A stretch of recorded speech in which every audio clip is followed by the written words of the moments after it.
Hello, welcome back to my anime Fargo recovery videos, where I go over some of the items I came across when I was at Anime Fargo this year. This one is a bit of an interesting take because I have experienced this series before, but I've never really gotten this particular figure, and it behaves a little differently than the ones I've actually had before.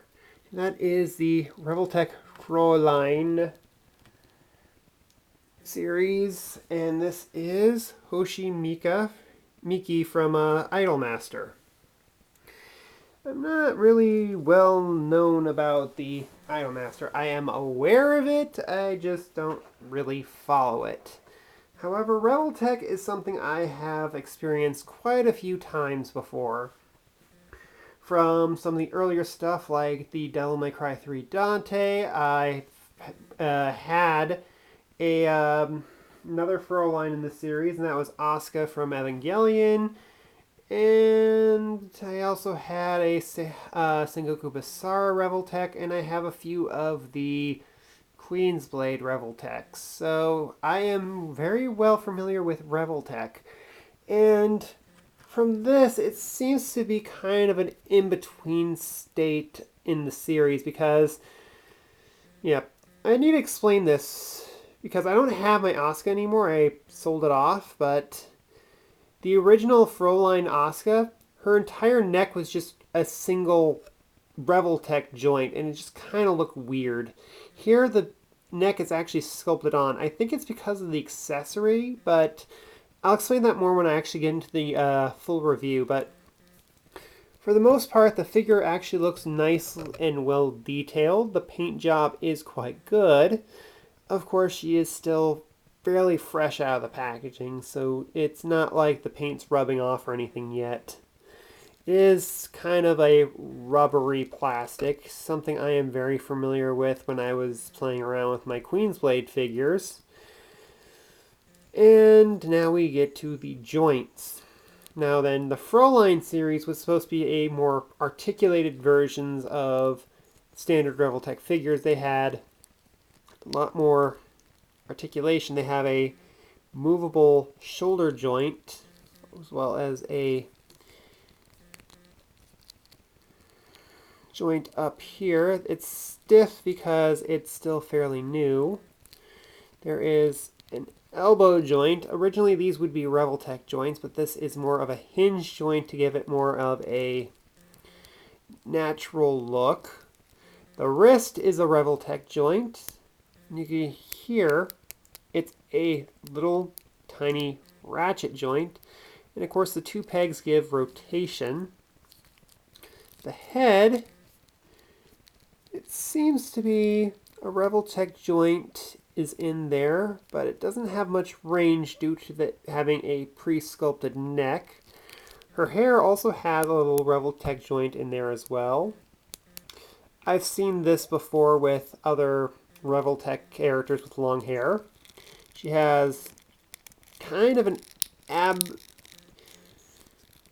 or rib cage movement, but unfortunately what I've noticed with this particular one, I haven't noticed it with other ones, is that this area right here kind of splits. I'm not sure if this is just the one I have or if it's a common problem with this version of it, but yeah, the torso will split on mine at least if I move it around too much. She also has this little plastic piece on her back to simulate a back corset. But she has some really good abdominal range with that Revoltech joint in her torso. The hips, unfortunately, the rubbery skirt kind of limits her hip articulation quite a bit. Again, this is a common problem with skirts of this kind on the Revoltechs. The rubberized plastic does hinder it a bit, and eventually the joint does get loose because of the hindrance. The knee has a nice bend. It's not a Revoltech joint. Queen's Blade ones were Revoltech joints. This is more of a hinge joint. And there is a Revoltech joint in the ankle. You have to kind of pose it in a certain way. But the Revoltech is at an angle so you can get a tilt in it too. So yeah, she does have quite a bit of articulation in her. And excuse me if I don't pre-pose her, but I do have to get through this quickly as possible. Not sure when my battery's going to run out. First off, for accessories, she has an alternate head. Yeah, this is the wigged head, and this is the original head, if I remember Idolmaster correctly. She also has, and I'm not taking these out of the packaging because I don't want to lose it. I'm not sure how well they're going to look on camera, but she has a ton of hands. All sorts of different poses and whatnot to get all the different expressions you want out of her. And it's not the only replacement hands that she has either, because she also has, and let me get these out, little paw hands. And this is more for some of the other accessories she comes with. Where did I put them? Okay. She has this little other collar. Yes, that collar comes off and you put this little collar on. And she has this little pair of cat ears. I believe they're supposed to go on like so. Yeah, I haven't really monkeyed around with this too much, so I might not be getting it on right, but yeah, she has little cat ears. And then finally, these pieces are extremely tiny, these little wings that just are supposed to clip on the back of her boots. They feel kind of loose, kind of tight.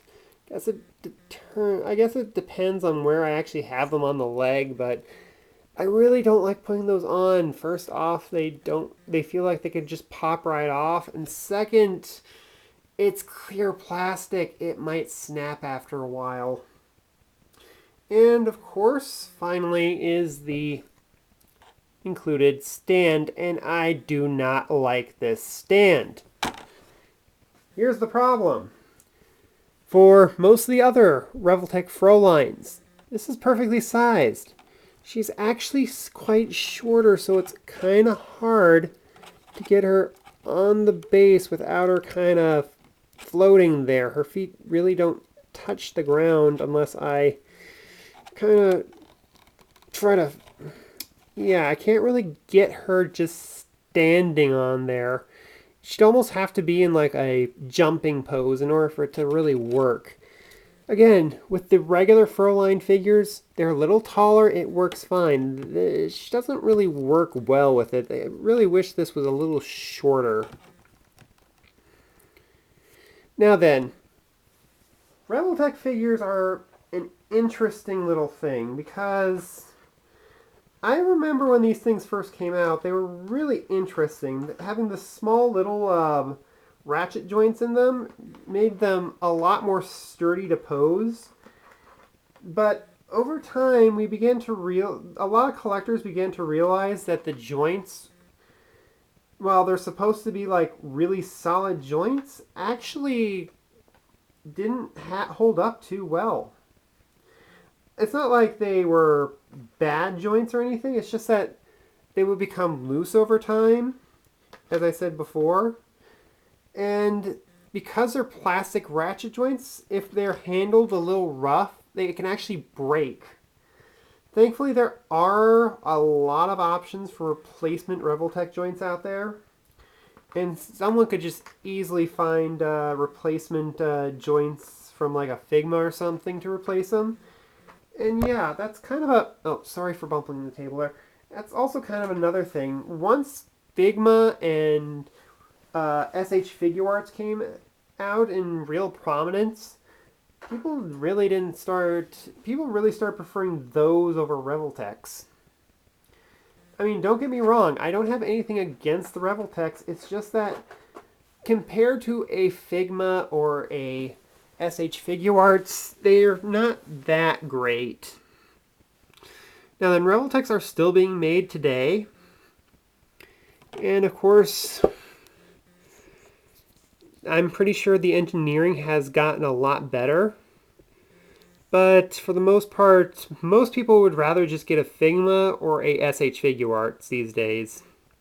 At least that's the consensus I see online, because anytime I bring up Revoltech, usually something gets brought up about how these things have joints that break too easily, or the joints really don't work too well, because, again, these are ratchets. They have certain angles they have to be at, so you can't really get the nice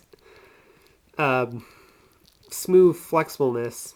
I forgot to point this out. There is a thigh swivel up there, but at certain angles it kind of breaks the illusion. Anyway, yeah, just popped right off.